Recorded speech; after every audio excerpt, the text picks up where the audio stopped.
WWE fans, welcome to a special edition, fabulous wrestling talk. WWE. We are talking about Bad Blood that is going to happen right there behind us in State Farm Arena this Saturday.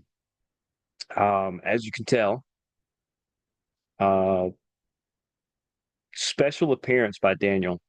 Special appearance by Daniel. I think you guys are going to enjoy that coming up. Um, I'll tell you more about it here in a second. We want to talk about Bad Blood. There is a lot of good stuff to talk about. So I'm just going to dial right in the card. Now, of course, if you want to follow any of our amazing content here at Impact Media, whether it's my stuff, whether it's when Daniel's on, any of the other people that are on as well, go to our YouTube page, Impact underscore media underscore, and you will find all of our amazing content. We do 6 weekly shows and special shows around pay-per-views and things like that. Wrestling, hockey, football, MMA. We talk MLS. We talk all kinds of stuff. Just whatever you guys are into. There's a good chance if it happens in the Atlanta area, we're gonna be talking about it. Even if it doesn't happen in the Atlanta area, it's a good chance we talk about it. So, uh, 5 matches. WWE has followed this model majority of the year, about 5 or 6 matches, and just letting them be 30, 40-minute matches, letting the performers have enough time to really get into it. So we'll see how that goes. Um, First matchup on the card. I said we're going to hear from Daniel, and then I'll kind of talk about what he says, and then kind of where I'm going with it. If that's, we did this format similar before, but yeah, Daniel is joining us uh, in an interesting way, and you'll find out here in a second. All right, out of the gate, we're gonna get Damian Priest versus Finn Balor. This is something we've seen for a while. Where's it going? We've seen it build up. We're finally going to see these two face off, and let me throw it to Daniel. Daniel, what do you think about this match? What is up, guys? Daniel here once again. I am dedicating this episode of whatever Jeremy decided to call it to John Cena because you can't see me, but I'm there in spirit as John Cena's at every single wrestling event in spirit, even when he's there. Um, so what's going on? Hanging out, Daniel. So what about this match? So here we are, Bad Blood 2024, Atlanta. Um, First match, Damian Priest and Finn Balor, you say? Yep. Priest and Um, Balor. since this is technically, I think, the first pay-per-view match they've had, I can see this going one of two ways. With not only this rivalry, but this match. Okay. What you So the got? rivalry, I'm going to say, possibly ends at Survivor Series with maybe Priest put together a little group to go against Judgment Day, and that might be the end of it. Or it could make it to the Royal Rumble and end at Royal Rumble. It won't still be going come WrestleMania. I'll be surprised if it's still going at Royal Rumble. But this match will be won by Damian Priest. Finn is good, and I just don't see him being good enough to beat Damian here, especially after Priest is coming off losing his title not too long ago. So, I mean, they got to rebuild him back up. So I say Damian. Okay. Well, that's a fair point. Um, but here's the problem with that is if Damian wins this match, then that's pretty much the end of the feud. And we just said this is the first time these two are facing off. So I feel like the other members of the Judgment Day are going to help Balor win. Balor's going to take credit all on his own that he beat Priest. And like Daniel said, though, this thing is going to go to at least Survivor Series. I hope it ends around there. If it goes much longer than that, um, I don't see that it could get much further into it than that. But you know, that makes sense. Um, Up next, we're gonna get Daniel's opinion on Liv. Liv Morgan is gonna defend her title against the Raw title against Rhea Ripley. And take it away, Daniel. Oh, the second match, Mhm. Rhea Ripley and Liv Morgan for the women's title. Dominique's in a tank. Um,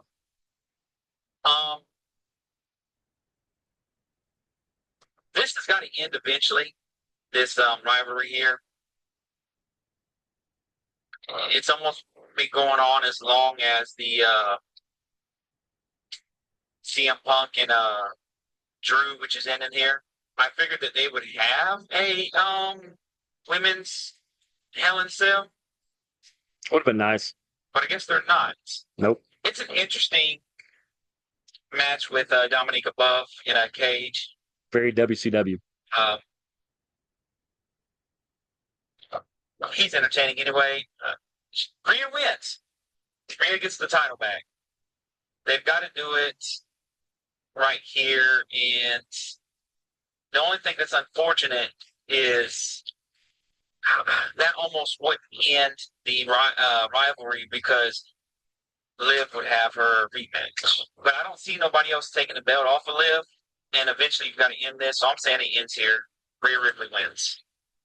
While I agree that Rhea does probably win this, I don't think she wins the title. She's going to win some way. Maybe Liv runs off and she wins via count out, which goes back into his theory, that into Daniel's theory that there will be a rematch. I think somehow this one, maybe Liv finds a way to win. I'm not sure how. Maybe she finds a way to win, and at some point, Liv is going to get knocked down or be out of the picture, and at some point they've got to lower that cage, and I think that's when Dom and Rhea are going to have to cross paths, and unfortunately, I think that's not going to go well for one Dom Mysterio. But other than that, yeah, this thing's went about as long as it should, but because you don't need it for the Priest Balor, it can be its own thing. So I look for this one to be over sooner rather than later because there's just a lot of other people that are lining up for title shots, and Rhea doesn't need the title, so that makes sense. Um, it also makes sense that they put this right behind the opener, so just in case Rhea can't carry it really well, it's in a nice spot, but um, it's going to be followed by Nia Jax defending her title against Bayley. We know Tiffany Stratton will be down there somewhere. And Daniel, what you got in that one? This one's up. You said Nia Jax and Bayley, huh? Um, that's weird. They got back-to-back women's matches, Exactly. or maybe it's just the lineup you have for it. I don't know. Anyway, I haven't been too invested in this whole rivalry here. I know she got her at the last with the squish. I think it happens here. I think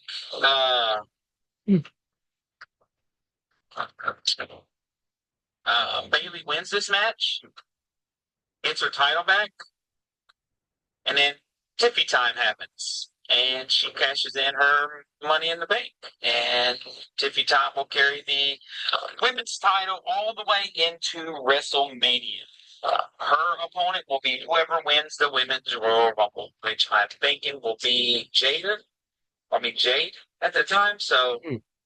let's see that happen. But yeah, Nia drops the title. They put it on her just to show her how much they appreciate everything she's did for WWE. It's her first title run. Bailey gets the title. Tiffy Time gets it after her. Interesting.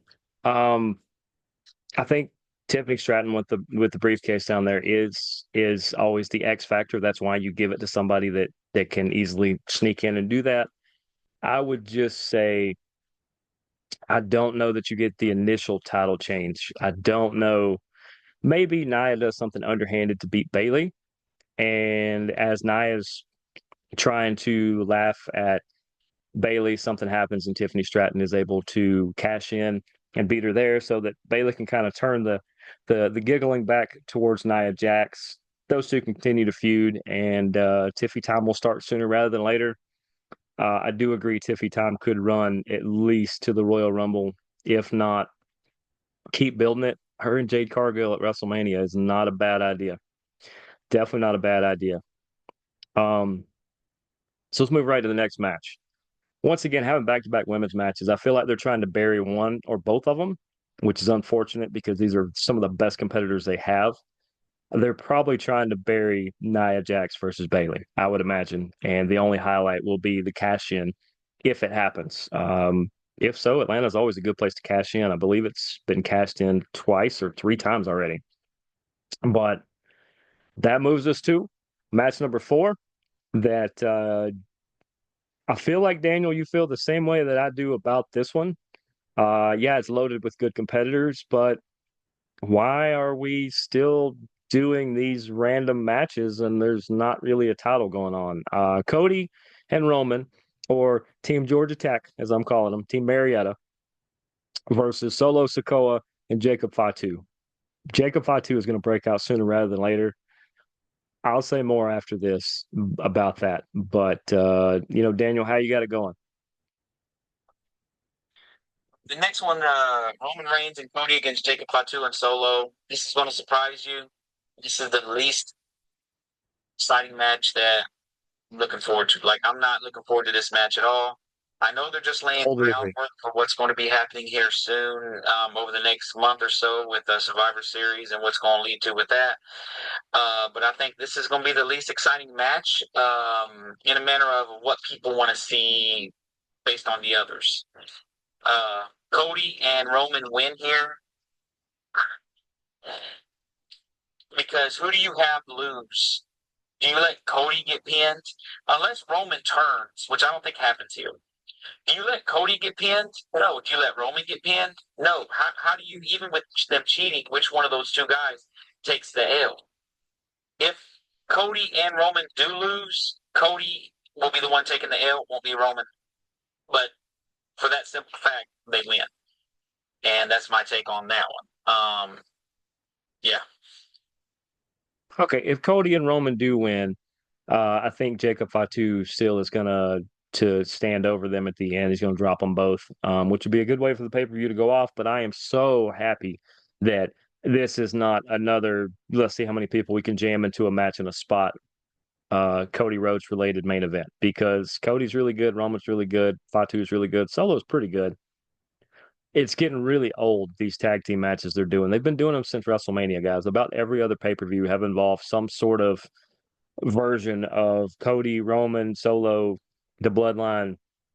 It's just the same. It's like one of the old bingo turners. Shows you how old I am with the you turn and the balls are all mixing up. But the other thing is they all say B11. They all say B11. So it just no matter which one you're pulling out of there, it's the same bingo ball. And I felt like it's a time to really do something with this. It's probably not going to blow over till Survivor Series because I think you're going to get a Team Atlanta. And I'm going to speak about this at the end. There's a Team Atlanta versus the Bloodline because there's two surprises, at least one surprise involved with this tonight. We'll talk about that in a minute, or with this one. But I think you're going to get at least one new person showing up this Saturday at State Farm Arena. Maybe two, but there's going to be somebody added to this. And you're going to get Team Cody, Team Roman, which I'm going to call the Atlanta team, which is a little bit of a teaser as to what I'm saying against the Bloodline. That's what I think Survivor Series. I think it's going to be Survivor Series rules. It's going to be when Jacob Fatu officially kind of steps over Solo, whether he hops sides or what. As far as who wins this, I don't know, and I don't think it really matters. It's going to be the four of them plus the rest of the bloodline, including the new guy Hikuleo. You can't miss him. He's about 6'7", 6'8", and looks like his brothers Tama Tonga and Tongaloa. And it will be interesting to see what exactly happens with that. Like I said, as far as who wins, I don't know. I feel like if Cody, as the champ, sitting champ, uh, finishes on his back, I don't know how that looks because if Jacob Fatu does it now, it's just really interesting because now you go, well, he just pinned the champ. Does he get a title shot? And then Solo will be like, yeah, you give me your title shot. That could be the eventual split. It could start from that moment. Because yeah, Roman just came back. He can't take the loss. Solo can't take the loss, or he's officially done. Fatu can't really take the loss, so we're gonna get some sort of count out or DQ or I don't know what, but in the end, Jacob Fatu is going to continue to look as the strongest member of the bloodline, and is not close, as good as they are. And then finally, if we're going to have a main event and it's not going to be for the title, CM Punk versus Drew McIntyre, Hell in a Cell. God, me and Daniel have talked about this probably majority of the summer, but Daniel, who you got? Friends, the show closer, Drew McIntyre, CM Punk, finally end this thing. And I have to ask myself after match after match after match after match after match between these two, who with the win would it benefit more? Because that's who's got to get a win here. I think a win here benefits Drew McIntyre more. So I'm going to say Drew wins this match. But what's pulling on me is everybody's wanting to see CM Punk finish this. Like, because of just, everything that Drew's been doing. And see, but CM Punk's been winning them all, which is the reason why I really feel like Drew wins this. He just can't keep taking L's. And I think that the next thing for them to do is they're going to push Drew back into the title picture. And you can't do that with all these losses against CM Punk. So CM Punk loses here, Drew wins, they shake hands when it's over. Uh, that last part's not going to happen. No, those two, I'm pretty sure have real life beef against each other, and they are. If they shake hands, then the world's going to end. Just so you guys know. Um, yeah, I agree. Punk's been coming up roses in majority of these battles inside the ring. Outside the ring, it's been McIntyre. Punk can take the loss here. I think he's going to get his bracelet back if that matters. I know they've done things with it, and I don't know, but Drew, to me, with a win here, becomes number one title contender for Gunther, and he is good enough to beat Gunther. And if somebody needs to beat Gunther, you just had Braun Breaker drop his title, thought he'd have it a lot longer. Gunther's not having this 2 year reign like you guys seem to think he's going to have. Um, his personality is not being booked right. Gunther's got a great personality. Look at the run he had as the Intercontinental title or whatever. You really got to see him shine. Well, now that he's top dog, they're booking him as though he's like some 80s character, and it's not great. So McIntyre's going to win this. Uh, I think it'll go off there, maybe with Punk standing over him. I mean, I don't know, maybe he drops him somehow. But um, other than that, this is the way this one should end. It's called Bad Blood. There's a Hell in a Cell match. It needs to be the main event, and it needs to be the absolute best match on the card. Outside of Priest and Balor, this is by far the best. That's the only thing that can steal this, and that's in the opener. So it's so far away from the end. You're not going to remember Priest Balor before you do Punk Drew. But lastly, always appreciate Daniel joining us in whatever capacity he can. It's remember he's John Cena tonight. You can't see him, but Daniel, what's one or two moments that you think are going to really stand out as Bad Blood ends? What are the people, the WWE universe, going to be talking about? I was thinking, and I was like, that people would really be talking if The Rock showed up. I think The Rock's going to make an appearance. That's going to be one of the things that stands out, along with The Rock. Hmm. uh, maybe a new member from Bloodline, which could result in Roman or Cody losing. Yeah, I knew you was going to ask this. I'm sitting right in front of you, dude. I'm John Cena. You just can't see me. I done told you that. But yeah, I believe Tiffy winning the title is going to be something that really stands out about this as well. Her reign starts here. Um, People gonna be talking about it's Tiffy time. But dude, it's been fun. Thank everybody for watching. If you want to follow me, I've been back streaming a little bit here and there, not much. I've kind of stepped off a little bit off of YouTube on the streaming, but I am going to be coming back here hard soon with when Black Ops 6 comes out at the end of October. I'm going to be streaming here and there here soon.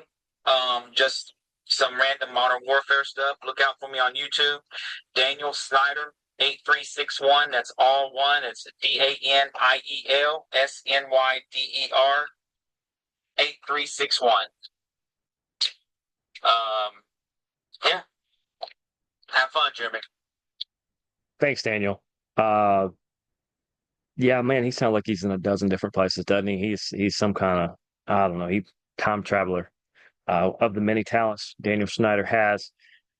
He echoed what I was saying, because this is another thing we've been talking about. I've been every time that there's a rumor, either I tell him about it or he asks me about it. New members of the bloodline, I tell him who these people are because a lot of you guys don't know because you guys don't follow New Japan and some of the other things across the world. Hikuleo, I said you're not going to be able to miss him. He's 6'6", 6'7". He's he feels like he's a foot taller than his half brothers. It's a weird dynamic, but all three of them are Haku's kids, both Tama Tonga, Tongaloa, and little brother, because I think he's the youngest, Hikuleo, who was doing some just fantastic work as part of the Bullet Club in Japan. So yeah, I think he's going to show up because it's called Bad Blood. Blood, like the bloodline. Bloodline is running through. It's going to have all the. I think it's gonna eventually be uh all three of Haku's kids or Ming, however you remember him, and Solo. That's going to be one side. And on the other side, Fatu's the only one that doesn't fit this because this is going to go on one of my surprises. This is Survivor Series. You're going to get Solo. You're going to get Tama Tonga, Tongaloa, and Hikuleo, and they're going to call him something different. I don't know his name, but WWE rarely lets you stick with your own name unless you've already copyrighted it.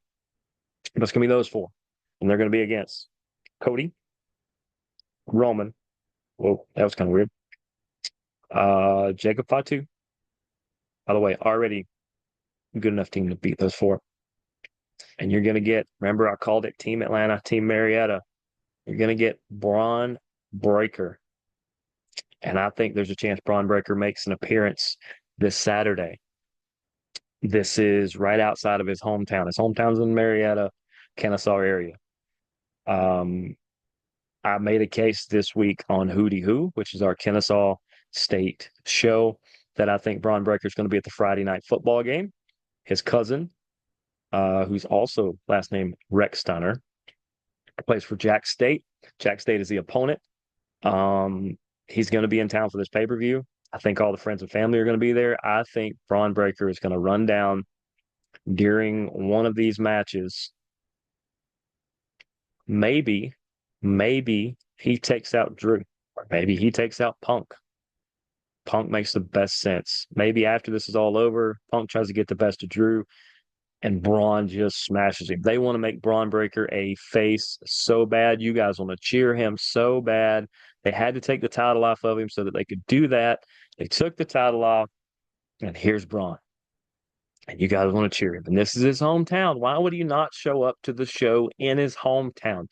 That makes the most sense ever. That is one of my big surprises, my big takeaways. Braun Breaker is going to show up on this. I like what he said about The Rock, and we both said about Hikuleo. Um, I think the big surprise in this is going to be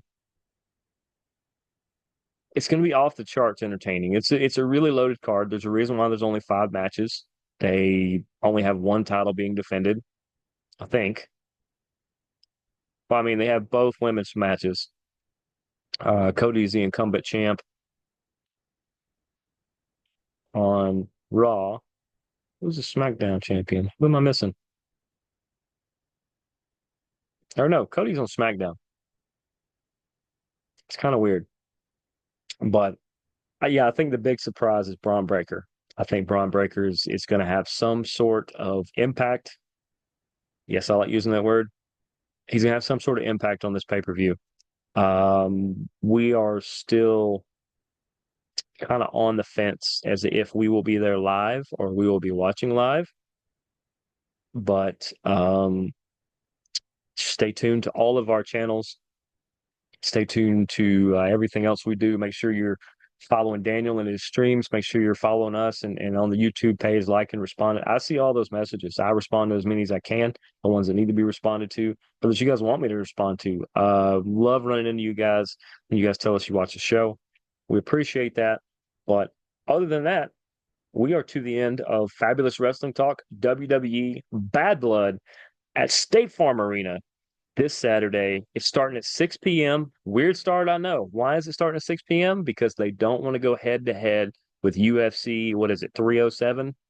Whatever the UFC is that starts at 10 p.m. WWE wants to be long gone and be packing the truck up by the time Dana White fires his show up. They do not want to go head to head. Their numbers are similar, but they have similar audiences. They don't want to do that. That's why it's an early start. Everybody enjoy the pay-per-view. Stay safe. Enjoy my city. Atlanta's a fun town. It really is. Uh, Come back and visit. We would love to see you guys. But other than that, we're to the end of the show. We will see you guys next week. I think we're going to record this one a little early, but we will see you guys next week to recap all of the amazing action that happened. For my co-host and tag team partner, Daniel Snyder, I am Jeremy York. We will see you guys next time. Deuces, gooses. Go watch wrestling.